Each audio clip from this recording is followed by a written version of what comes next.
Welcome to online classes. आज हम देखेंगे इंजीनियरिंग ड्राइंग सेकंड का सेकंड चैप्टर का सेकंड पार्ट। ठीक है, इससे पहले हम लोगों ने फर्स्ट पार्ट देख लिया था। आज हम देख रहे हैं सेकंड चैप्टर का सेकंड पार्ट। सेकंड चैप्टर बहुत लंबा था, इसने हमने दो पार्ट में डिवाइड किया था, तो आज हम उससे आगे कंटिन्यू करेंगे। देखें, जो पहला हेडिंग है हम लोग का वो है बाह्य तथा आंतरिक चूड़ी निरूपण, मतलब कि conventional representation of external and internal thread. किस प्रकार से जो एक्सटर्नल थ्रेड और इंटरनल थ्रेड है उनको रिप्रेजेंट किया जाता है, उनका कन्वेंशन क्या है, उनका सिंबल क्या है, ये चीज हम लोग यहाँ पे देखेंगे। ठीक है, तो हम लोग यहाँ पे फिगर जैसे देख रहे हैं, यहाँ पे क्या है, ये एक्चुअल फिगर है। ठीक है, जिससे रिप्रेजेंट किया जाता है उसको। ठीक है, देख रहे हैं हम लोग, ये एक्चुअल फिगर है जिस प्रकार से एक्सटर्नल थ्रेड होता है। एक्सटर्नल थ्रेड क्या मतलब, जो चूड़ियां बाहर की तरफ कटी होती हैं, किसी छड़ पे, किसी रॉड पे, किसी पाइप पे ऊपर की तरफ चूड़ियां कटी होती हैं, तो उसे बोलते हैं एक्सटर्नल थ्रेड। ठीक है, जिसके बारे में हम लोग पिछले वीडियो में भी पढ़े थे। ठीक, लेकिन इस तरीके से अगर हम ड्राइंग में बनाने लगे तो काफी समय लग जाएगा और गलतियां होने की संभावना भी ज्यादा रहेगी। ठीक है, तो इसको सिंप्लीफाई किया गया, थोड़ा सा आसान किया गया है कि इसे दिखाना मात्र है ताकि समझ में आ जाए। तो इसका कन्वेंशन हम लोग ये बनाते हैं। ठीक है, कन्वेंशनल ये बनाते हैं, तो ये बनाना इसके अपेक्षा आसान हो जाता है। ठीक है, तो इसको बोलते हैं कन्वेंशनल। ठीक है, अब ये भी ना बना करके सिंपलेस्ट फॉर्म यूज करते हैं इसका, तो उसको बोलते हैं सिंपलेस्ट फॉर्म। इसमें ये दिखाया जाता है कि इसके अंदर यहाँ तक जो है चूड़ियाँ कटी हुई हैं। ठीक है, यहाँ तक चूड़ियाँ कटी हुई हैं, इसकी बाहरी सरफेस है, आइए अंदर की तरफ, मतलब एक तरह से ये समझ सकते हैं कि ये जो है क्रस्ट है और ये रूट है, इनके बीच में क्या है, चूड़ियाँ कटी हुई हैं। ठीक है, जिनका डिस्टेंस क्या है, अगर टोटल डिस्टेंस, अगर टोटल डायमीटर इसका स्मॉल डी है, तब जो रूट से रूट तक की जो डिस्टेंस है होगी वो 0.8 डी होगी। ठीक है, उसके बाद से जहां तक चूड़ी काटनी है उससे जो डिस्टेंस एक्स्ट्रा जो डिस्टेंस जाएगा उसके लेंगे 0.2 डी। ठीक है, और थ्रेड, एक्सटर्नल थ्रेड को दिखाना हो जब सामने से, जैसे तो साइड व्यू हो गया, जब फ्रंट व्यू दिखाना हो तो एक सर्किल को इस तरीके से बनाते हैं, क्योंकि तो जो रॉड होगा वो सर्किल ही होगा, गोल ही होगा, तो इस तरीके का इसमें थ्रेड क्या दिखाते हैं, 1/3 ऐसे दिखाते हैं।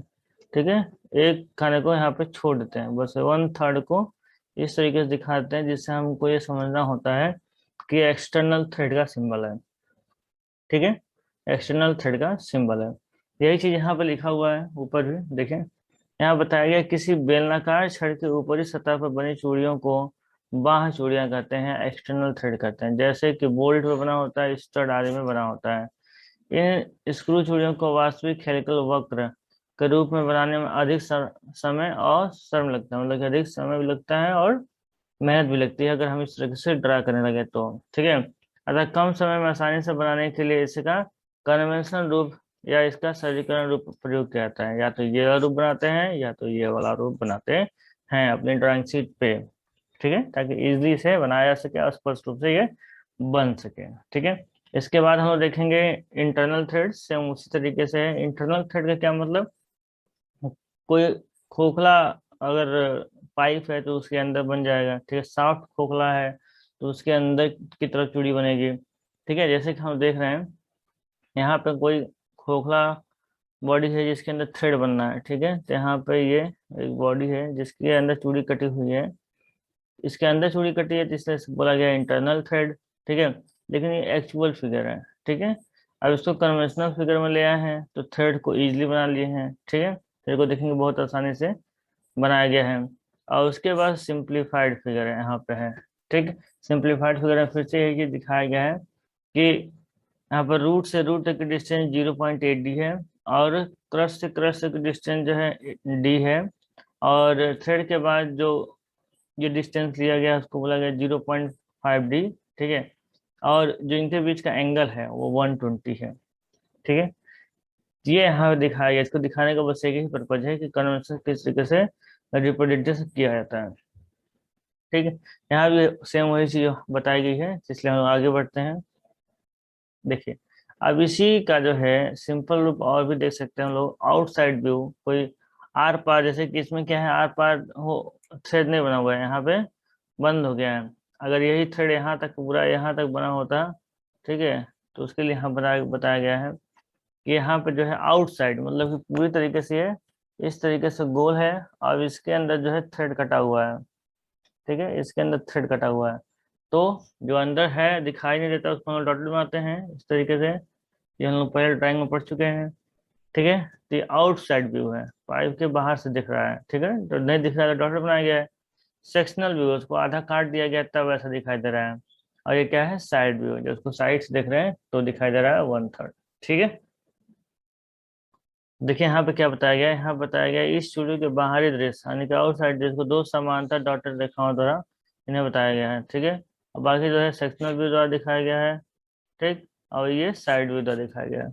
बस हम लोग के यहाँ समझना क्या है कि जब आउटसाइड व्यू दिखाया जाएगा तो डॉटेड लाइन होगा, सेक्शनल में सेक्शनल का भी दिखाया जाएगा, साइड व्यू से इस तरीके से दिखाया जाएगा। ठीक है, आगे देखिए। नेक्स्ट जो हेडिंग हम लोग का right hand and left hand threads. अब ये पूछा जाएगा राइट हैंड थ्रेड में क्या होता है, लेफ्ट हैंड थ्रेड में क्या होता है। सिंपल सी बात है, जब पर भी राइट हैंड थ्रेड की बात करेगा, ठीक है, जैसे ही राइट हैंड थ्रेड की बात करेगा तो ऐसे हम लोग को समझ जाना है कि किसकी बात कर रहा है। ये क्लॉक वाइज डायरेक्शन में स्क्रू को कसे जाने की बात कर रहा है। ठीक है, जैसे देखेंगे ये इस वाले फिगर को देख के समझे, इसको इधर की तरफ रोटेट कराया जा रहा है। ये कौन सा डायरेक्शन है, ये क्लॉक वाइज डायरेक्शन है। ठीक है, जैसे ही क्लॉक वाइज डायरेक्शन करेंगे तो ये ऊपर की तरफ जाएगा और ये कसता जाएगा। ठीक है, अगर नट में कसेंगे तो ये कसता हुआ चला जाएगा। ठीक है, right side right hand thread की बात करेंगे तो, और इसको जिस इससे समझिए, जिस बोल्ट को क्लॉकवाइज डायरेक्शन में घुमाने से में कसा जाए उसे हम लोग क्या कहेंगे, राइट हैंड थ्रेड कहेंगे। बस सिंपल सी बात है। ठीक, ये फिगर यहाँ पे नट का दिखाया हुआ है, ये फिगर यहाँ पे बोल्ट का दिखाया हुआ है। ठीक है, ठीक है, इसका फिर बनने का तरीका भी अलग है, ये इधर की तरफ झुका हुआ है। ठीक है, जैसे आप पूरी तरफ देखेंगे तो उल्टा झुका रहेगा। ठीक है, देखिए ये इधर की तरफ आगे की तरफ बढ़ेगा, ये हमें बताया गया है। ठीक, देखिए यहाँ क्या बताया गया है, राइट हैंड थ्रेड में क्या बताया गया है, जब चूड़ियां बेलनाकार छड़कों यानी कि बोल्ट को घड़ी की दिशा यानी क्लॉकवाइज डायरेक्शन में घुमाकर अंतः चूड़ी के भागों को पर कसा जाए तो दाएं हाथ चूड़ी या सीधी चूड़ी यानी कि राइट हैंड थ्रेड कहलाती है। ठीक है, जब कसी जाए क्लॉकवाइज डायरेक्शन में घुमाने पर ये चूड़ियां हल्की सी दाईं ओर झुकी होती हैं। ठीक है, देखिए हल्की सी दाईं ओर क्या होंगी, झुकी होंगी। ठीक है, जस्ट अपोजिट इसी का देखा जाएगा, तो ये क्या है, ये बाईं ओर झुकी हुई है, इधर की तरफ झुकी हुई है। ठीक है, फिगर का डायरेक्शन बस चेंज हो जाता है चूड़ी के। इसमें भी वही बताया गया है कि जब चूड़ियां छड़ को घड़ी की विपरीत दिशा यानी कि एंटी क्लॉकवाइज घुमाकर अंतर चूड़ी के भागों में नट में कसा जाए तो ये क्या कहलाती हैं, बाएं हाथ चूड़ी या उल्टी चूड़ी यानी लेफ्ट हैंड थ्रेड्स कहलाती हैं। ठीक है, और ये दाईं ओर झुकी होती है, हाँ ये दाईं ओर झुकी है, ये दाईं ओर झुका हुआ है। ठीक है, तो बस इस चीज का ध्यान रखना है इसमें। बस इतना समझिए, जब राइट कहेगा तो आपको क्लॉकवाइज जाना है, क्लॉकवाइज। जब लेफ्ट कहेगा तो एंटी क्लॉकवाइज डायरेक्शन में कसी जाएगी। तो इतना ही बस याद रखना है। आगे देखिए, आगे बताया गया टाइप्स ऑफ स्क्रू थ्रेड। ठीक है, कौन कौन से स्क्रू थ्रेड है इनके बारे में हम लोग आगे डिटेल से जानेंगे। देखिए यहाँ पे पहला जो हमारा थ्रेड है वो क्या है, British standard with word thread, BSW thread. ठीक है, तो BSW थ्रेड है क्या चीज, जैसे कि हम लोग सबसे फिगर में देख रहे हैं। BSW थ्रेड में क्या होता है कि आप तो इससे क्वेश्चन कैसे बनते हैं, जैसे बनेगा BSW थ्रेड के बीच में कितना एंगल होता है, तो हमको ये बताना है BSW में 55 डिग्री का कोण बनता है। एंगल सब में पूछा जाता है। ठीक है, और ये पूछा जाएगा डेप्थ कितना होता है, जैसे कि ये मान लीजिए कि क्रस्ट और रूट के बीच का जो डिस्टेंस है वो कितना होता है, तो यहाँ लिखा गया है थ्योरेटिकल डेप्थ। ठीक है, इसको D से भी रिप्रेजेंट किया जाता है या फिर H से भी दिखाया जाता है। तो BSW के थ्रेड के केस में इसकी ऊंचाई 0.96 p होता है। कितना होता है, 0.96 p होता है। ठीक, और जब आप बात करें जैसे कि हम देखेंगे जो क्रस्ट इसका मैक्सिमम है उससे थोड़ा सा राउंड हो गया है। ठीक है, ये सब लेके चलेंगे तो ये d/6 होता है, ये पूछा नहीं जाता है, ठीक है, d/6 होता है, ये नहीं पूछा जाता है। पूछे जाने वाली बात क्या है, जैसे कि इसके बीच का एंगल क्या है, तो BHW में 55 डिग्री होता है, बहुत इंपॉर्टेंट है, ठीक है। डेप्थ कितना होता है, 0.96 होता है, ठीक, ये पूछा जाएगा। थियोरेटिकल है, और एक्चुअल कितना हो डेप्थ होता है, एक्चुअल डेप्थ का क्या मतलब कि यहाँ से यहाँ तक, ठीक है, जो वास्तव में है, ठीक। तो ये एक्चुअल डेप्थ की बात करते हैं, small D is equal to 0.64 P होता है। पी क्या होता है, पी पिच होता है, ठीक है।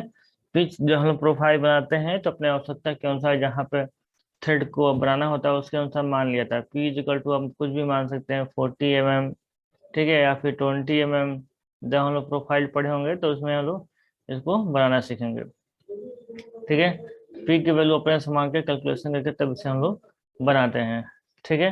तो यहाँ पे सबसे ज्यादा क्या याद रखना है, सबसे जरूरी बात याद रखने के लिए ये एंगल है, तो BHW में 55 डिग्री का एंगल बनता है, ठीक है। आगे जो ऑब्जेक्टिव क्वेश्चन आएगा उससे हम लोग इसको समझ लेंगे। देखिए अब इसके बारे में क्या बताया गया है, यहाँ बताया गया है इस चूड़ी का ड्राइंग बनाने के लिए सबसे पहले पिच को मान, दूरी को मान लेते हैं, 4 सेंटीमीटर माना है, मान लीजिए, और चूड़ी के बी शेप की गहराई जितना है, ठीक है। ये सब जो है, जो मेथड बताया गया है, जो ये बताया गया है किस प्रकार से इसको ड्रा करेंगे ड्राइंग में। अभी तो हमको ड्रा नहीं करना है, अभी हमको बस याद रखना है, बस ये याद रखिए 55 डिग्री का कोण इसमें के अंदर बनता है, और इसका यूज नट्स बोल्ट और स्क्रूड फास्टनिंग में होता है, ठीक है। इस थ्रेड का यूज, BHW थ्रेड का यूज। आगे देखते हैं, अगला है यूनिफाइड थ्रेड और मैट्रिक्स थ्रेड, ठीक है। तो यूनिफाइड थ्रेड में कितना डिग्री कोण बनता है, तो यहाँ देखेंगे, यहाँ पे 55, पिछले बार 55 और यहाँ पे 60 डिग्री का कोण बन रहा है, ठीक है। BHW में कितना बना था, 55 डिग्री का बना था, मैट्रिक्स में यूनिफाइड में 60 डिग्री का कोण बन रहा है, ठीक है। और उसके बाद से अगर इसकी बात करेंगे तो यहाँ पे जो डेप्थ है वो 0.86 भी है, ठीक है, थ्योरेटिकल डेप्थ। और एक्चुअल की बात करेंगे तो डी इज 0.54 पी है, ठीक है। यहाँ पर नीचे ऊपर दोनों दिखाया गया है, तो ये एक्सटर्नल थ्रेड दिखाया गया है और नीचे वाला इंटरनल थ्रेड दिखाया गया है। दोनों दिखाने का बस इतना मतलब है कि ये एक्सटर्नल थ्रेड है और ये इंटरनल थ्रेड है, ठीक। और इसकी प्रोफाइल कैसे है इसके बारे में ड्राइंग में पढ़ाया जा चुका है, तो आप वो वीडियो जाकर देख सकते हैं किस तरह से इसको ट्राई करेंगे। फिलहाल MCQ उसको देखने की आवश्यकता नहीं है, आपको बस एंगल याद रखना है, और उसका जो थियोरेटिकल डेप्थ है और एक्चुअल डेप्थ है वो चीज़ें उससे याद रखनी है, ठीक है। आइए देखते हैं, आगे बढ़ते हैं। देखिए इसके बारे में हमने यहाँ पे थियरी जो दिया है, थियरी उसके बनाए जाने के बारे में ही दिया है, ठीक है। तो थियरी पढ़ने की अभी फिलहाल आवश्यकता नहीं है। नेक्स्ट टॉपिक चलते हैं। नेक्स्ट है सेलर थ्रेड और अमेरिकन थ्रेड, ठीक है। सेलर थ्रेड क्या है और अमेरिकन थ्रेड क्या है। देखिए सेलर थ्रेड में भी जो एंगल बन रहा है वो कितने डिग्री का बन रहा है, 60 डिग्री का बन रहा है। जो सेलर थ्रेड में जो एंगल बन रहा है वो कितने का है, 60 डिग्री का है, ठीक है। और इसमें भी क्या है, जो थियोरेटिकल डेप्थ है 0.16 पी है, एंड एक्चुअल डेप्थ जो है 0.649 पी है। और पी की वैल्यू हम पिच है, जो कि हम अपने मन से इसकी वैल्यू को मान सकते हैं अकॉर्डिंग टू प्रोफाइल। प्रोफाइल कैसी चाहिए, कितनी बड़ी चाहिए, उसके अकॉर्डिंग हम पी की वैल्यू मानते हैं, ठीक है। तो यहाँ पे ये बताया गया है। तो यहाँ पे सेलर थ्रेड और अमेरिकन थ्रेड का जो एंगल है इन बिटवीन जो फ्लैग के बीच है वो कितना है, 60 डिग्री का है, ठीक है। चौथा देखिए, चौथा है British associated thread, BA thread कहते हैं इसको। इनके बीच का एंगल कितना होता है, इनके बीच का एंगल होता है 47.5 डिग्री, ठीक है। और इनका जो थियोरेटिकल डेप्थ होता है 1.136 पी होता है, एक्चुअल डेप्थ जो होता है 0.6 पी होता है, ठीक है। तो ये हम लोग यहाँ पे निकाल रहे हैं, ठीक। तो हम लोग को सबसे इम्पोर्टेंट जो चीज़ है वो एंगल याद करना है कि BA थ्रेड का एंगल 47.5 डिग्री का होता है, ठीक है। आइए आगे बढ़ते हैं। ब्रिटिश एसोसिएटेड थ्रेड के बारे में थोड़ा सा यहाँ पर शेयर दिया गया है जो एंगल के बारे में बात करता है, ठीक है। अब देखिए स्क्वायर थ्रेड, वर्गाकार चूड़ी। स्क्वायर थ्रेड में क्या होता है, जैसे स्क्वायर जैसे दिखाई दे रहा है ना, ये पूरा स्क्वायर जैसे है, ठीक है, इसी के नाम पे इसको रखा गया है स्क्वायर थ्रेड। स्क्वायर थ्रेड में एंगल कितना बनता है, 90 डिग्री बनता है। बहुत ही आसान है ये, ठीक है, जहाँ स्क्वायर थ्रेड आएगा वहां से 90 डिग्री बनता है, ठीक है। और वहाँ पे पिच जो यूज की जाती है, दोनों के बीच की जो डिस्टेंस होती है 0.5 पिच 5 होती है। और पिच यहाँ से लेकर के जब यहाँ तक आएंगे तब एक पिच होता है। ठीक है, इसमें एक थ्रेड आएगा और एक खाली जगह आएगा। ठीक, और इसमें जो है एक्चुअल जो डेप्थ होगा, ठीक है, एंड टी की लंबाई और एक्चुअल डेप्थ दोनों ही बराबर होते हैं, 0.5 पी होती है। ठीक है, 0.5 पी होती है एक्चुअल डेप्थ, और टिथ की ऊंचाई जो है दोनों ही बराबर होती है, 0.5 पी होता है। ठीक है, स्क्वायर थ्रेड हमको याद रखना है कि इसका एंगल जो होता है 90 डिग्री होता है, 90 डिग्री का कोण इसमें बनता है। ये चीज हम लोग को इसमें याद रखना है। ठीक है, तो यही चीज यहाँ ये बताया है कहाँ पे यूज होता है ये किस मशीन में यूज होता है। स्क्वायर थ्रेड के बारे में जानना जरूरी है। किस मशीन में ये पावर को ट्रांसमिट करने में, शक्ति को पारित करने में सबसे ज्यादा यूज की जाती है। जैसे स्क्रू जगह को आप देखे हैं उसमें स्क्वायर थ्रेड का यूज किया जाता है। देखिए, पावर ट्रांसमिशन में इसका यूज किया जाता है, मशीन टूल्स में इसका यूज किया जाता है, फील्ड मैकेनिज्म में इसका यूज किया जाता है, वॉल स्पिंडल में इसको यूज किया जाता है, वाइस स्क्रू में यूज किया जाता है, स्क्रू जैक आदि में इसका प्रयोग किया जाता है। तो इसका प्रयोग कहाँ किया जाता है? स्क्वायर थ्रेड का, ये जरूर से याद रखिएगा, इससे क्वेश्चन बनता है, पक्का ही पक्का बनता है। ठीक है, क्योंकि ये हैवी स्क्रू थ्रेड है, इसका पावर ट्रांसमिट किया जाता है, इतना तो आप याद ही रखिएगा। अब देखिए, नकल थ्रेड। नकल थ्रेड में क्या होता है कि ये बड़ी स्मूथ होती है, कि एकदम स्मूथ गोलाकार लिए ये बना होता है, जैसा कि अभी तक नहीं होता है।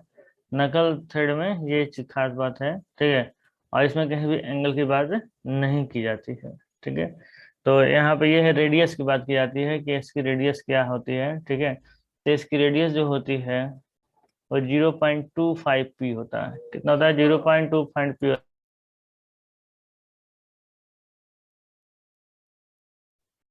Zero R R equal to 0.25 P होता है। ठीक है, depth D equal to 0.5 P. ठीक है, जो एक्चुअल डेप्थ होता है वो 0.5 पी होता है। ठीक, तो यहाँ पे यार, यहाँ पे एंगल नहीं होगा, यहाँ पे ये याद रखना, जिसकी रेडियस होगी वो कितना होगा? 0.25 पी, मतलब पिच का आज जो है फोर्थवा भाग। ठीक है, आई इक्वल टू क्या लिख सकते हैं? P/4 भी लिख सकते हैं, ऑप्शन में इस तरीके से भी दे सकता है। ठीक है, किसकी बात करें लोग? हम नकल ज्वाइंट की बात करें, सॉरी नकल थ्रेड की बात करें, नकल थ्रेड। ठीक है, इसी के बारे में थियरी बताया गया है। ठीक है, तो कहाँ कहाँ इसका यूज होता है? इलेक्ट्रिक बोल्ट और बोल्ट टॉप, रेल केबल्स में आदमी इसका यूज किया जाता है। इसमें खास बात यह है, जब अगर ऑप्शन में दे देगा एंगल, पूछ या ऑप्शन में दे देगा angle 60 degree, 30 degree, 45 degree, 55 degree, तो एंगल मार के नहीं आना है। ठीक है, नन ऑफ दीज भी ऑप्शन दिया रहेगा तो हम नन ऑफ दीज ही करके आना है। ठीक है, आगे देखिए, एक्मे थ्रेड। एक्मे थ्रेड क्या है? तो एक्मे थ्रेड में सबसे सबसे जरूरी बात, उसकी डिग्री कितनी होती है? 29 डिग्री का कोण बनता है। कितने का बनता है? 29 डिग्री का कोण बनता है। जो एक्चुअल डेप्थ होता है वो कितना होता है? 0.5 पी प्लस 0.25 पी होता है। ठीक है, ये याद रखना है। और जो टी होता है, जो थिकनेस होता है टी का, ये जो थिकनेस है टी का, वो कितना होता है? 0.3703, सॉरी 07 पी, इतनी इसकी वैल्यू होती है। किसकी बात कर रहे हैं हम लोग? हम एक्मे थ्रेड की बात कर रहे हैं। एक्मे थ्रेड में एंगल कितना होता है? 29 डिग्री का एंगल होता है। 29 डिग्री का एंगल बना होता है एक्मे थ्रेड में। ठीक है, आगे बढ़ते हैं। आप देखें, बटरेस थ्रेड। बटरेस थ्रेड में कितने डिग्री का एंगल बना होता है? 45 का। कितने डिग्री का? 45 डिग्री का। आपको नाम के साथ एंगल याद कर लेना है, बहुत ही इंपॉर्टेंट है एंगल। ठीक है, एंगल तो आपको पता ही होना चाहिए क्योंकि क्वेश्चन इससे बनता ही बनता है। ठीक है, तो एंगल आपको याद एकदम रट लेना है कि बटरेस थ्रेड का जो 45 डिग्री है, ठीक है, स्क्वायर थ्रेड का 90 डिग्री है। ये सब याद कर लेना है आपको। ठीक है, और डेप्थ अगर नहीं भी याद आएगा तो कोई बात नहीं, एक्चुअल डेप्थ 0.75, लेकिन एंगल तो 100% आपको याद होना चाहिए क्योंकि इससे क्वेश्चन आना ही आना है। ठीक है, और उसके बाद से जो थियोरेटिकल डेप्थ होता है वो पी के बराबर होता है, मतलब पिच के बराबर होता है। ठीक है, अगर समय मिलेगा आपको तो लास्ट में आप ये पढ़ लीजिए कहाँ इसका यूज किया जाता है। इसका भी यूज पावर ट्रांसमिशन के लिए किया जाता है। ठीक, अब देखिए, सिंगल स्टार्ट और मल्टी स्टार्ट क्या होता है इसके बारे में बताया गया, हम दिखाया गया single start thread, double start thread, multi start thread. तो यहाँ पर सिंपल सी बात है, लीड के बारे में हम लोगों ने पढ़ा था कि लीड क्या होता है पिछले वीडियो में। जब किसी बोल्ट को एक चक्कर घुमाया जाता है तो जितनी दूरी कवर करता है उसको हम लोग एक लीड करते हैं, ठीक है। तो थ्रेड की डिजाइन इस प्रकार से की जाती है कि अगर एक चक्कर घुमाए तो हो सकता है कि एक उसका एक चक्कर घुमाने में एक ये जो उसका थ्रेड है वो आगे चला जाए। अगर इस तरीके से एक डिजाइन किया गया है तो उसको घुमाया जाए तो दो थ्रेड आगे चला जाए, ठीक है। अगर तीन है तो तीन थ्रेड आगे चला जाए। यानी कि क्या कहने का मतलब है, जब L is equal to P होगा, ठीक है, यानी कि लीड उसका इतना होगा कि एक चक्कर घुमाने पर जो उसके पिच के बराबर जो है लीड आ जाए, ठीक है। एक एक बार रोटेट करा रहे हैं बोल्ट को तो नट में उतना ही जा रहा है जितना उसका एक पिच है। और पिच कितना होता है, एक यहाँ से यहाँ तक का डिस्टेंस को पिच कहते हैं, जैसा कि हम पिछले वाले वीडियो में देखा था, ठीक है। अगर ऐसा होता है कि एक चक्कर घुमाने पर उसका लीड एक पिच के बराबर आता है तो उसको हम लोग कहेंगे सिंगल स्टार्ट, ठीक है। अगर एक बार घुमाने पर उसका जो लीड आता है वो टू पिच के बराबर आता है उसको बोलते हैं डबल स्टार्ट। इसी प्रकार से उसका पिच थ्री पिच के बराबर आता है उसको बोल देंगे ट्रिपल स्टार, इसी ट्रिपल स्टार्ट। इसी प्रकार से आगे संख्या बढ़ती जाएगी, जितने भी लीड बढ़ते जाएंगे, इसलिए इसको कहा गया single start and multi start thread, ठीक है। ये स्क्वायर के फॉर्म में दिखाया गया है, स्क्वायर के फॉर्म में दिखाया गया single star, double star and triple star. बात वही है यहाँ पर भी, देखिए यहाँ पे जो है वही बात जो हमने बार बताई वही बात यहाँ पर बताया भी गया है। देखिए क्या बताया गया, सिंगल स्टार चूड़ी पर ढिवरी को एक बार घुमाने पर यह बोल्ट अपनी पिच के बराबर आगे चलता है, अर्थात पी इज इक्वल टू यल होता है। क्योंकि इन चूड़ियों को बनाते समय इस पर केवल एक ही स्टार्ट बिंदु यानी कि स्टार्टिंग स्टार्टिंग पॉइंट प्रदर्शित होता है, इसलिए इनको सिंगल स्टार थ्रेड कहते हैं। यानी पी इज इक्वल टू इसमें यल होता है। देखिए यहाँ पे स्क्वायर के फॉर्म में दिखाया गया। मल्टी स्टार्ट में देखिए डबल स्टार्ट की यहाँ बात किया है। डबल स्टार्ट में क्या होता है, एक ढिवरी को एक बार घुमाने पर वह पिच के दो गुनी या तीन गुनी या अधिक चलता है तो चूड़ी के क्रमशः डबल स्टार, ट्रिपल स्टार या फिर मल्टी स्टार कहलाती है। मल्टी स्टार चूड़ियों में हमें अधिक अच्छी गति प्राप्त होती है। मल्टी स्टार रहेगा एक ही बार घुमाएंगे तो ज्यादा दूरी कवर करेगा, ठीक है। अच्छी गति उतनी गुनी होती है जितनी स्टार्ट की संख्या होती है। अतः पुनः याद रखें कि नट और बोल्ट एक बार घुमाने घुमाने पर जितना अच्छी गति होती है वही उसका लीड कहलाती है। और यह किसी चूड़ी विशेष पर दो संगत बिंदुओं के बीच अक्ष के समांतर मापी गई दूरी होती है। मल्टी स्टार चूड़ी में पिच लीड में संबंध निम्न प्रकार होता है। क्या होता है, L is equal to N into P, ठीक है। लीड कितना होगा, ये नंबर क्या है, नंबर जो होगा ये देखिए चक्करों की संख्या कर सकते हैं, स्टार्ट नंबर ऑफ स्टार्ट कर सकते हैं, नंबर ऑफ स्टार्ट। जैसे यहाँ पे दिया है लीड इतना pitch into number of start, ठीक है। तो यहाँ दिखाया गया डबल स्टार, ट्रिपल स्टार, यहाँ पर स्क्वायर के फॉर्म में डबल स्टार और ट्रिपल स्टार की बात की गई है, ठीक है। देखिए अब मल्टी स्टार के अनुप्रयोग, मल्टी स्टार थ्रेड के अनुप्रयोग क्या एप्लीकेशन क्या है। पानी की टोटी में स्पिंडल में, ठीक है, एक बार खोलो खुल जाए, ठीक है, बार बार घुमाना ना पड़े उसमें, ठीक है। पेन और उसकी कैप में एक ही बार घुमाते पेन खुल जाता है। अगर उसमें चूड़ियाँ बहुत ज़्यादा कटी रहेंगे तो उसमें घुमाते ही रह जाएंगे, ठीक है। टॉप पेस्ट कैप में यहाँ पर भी यूज किया जाता है, ठीक है। तो ये चैप्टर नंबर सेकेंड, यहाँ पूरी तरह समाप्त हुआ है इंजीनियरिंग ड्राइंग का। अब इंजीनियरिंग ड्राइंग सेकेंड का चैप्टर नंबर थर्ड हम लोग देखेंगे नेक्स्ट वीडियो में। आज के लिए बस इतना ही, वीडियो काफ़ी लंबी हो गई है तो इसे पूरा देखेंगे और एक बार कॉपी पेन लेके बैठा करें साथ में, जो जो आवश्यक चीजें हैं उससे ताकि नोट कर सकें। और इसे दोस्तों के साथ जरूर से शेयर करिए ताकि वो भी अपनी पढ़ाई कर सकें, ठीक है। ओके, मिलते हैं नेक्स्ट वीडियो में, थैंक यू।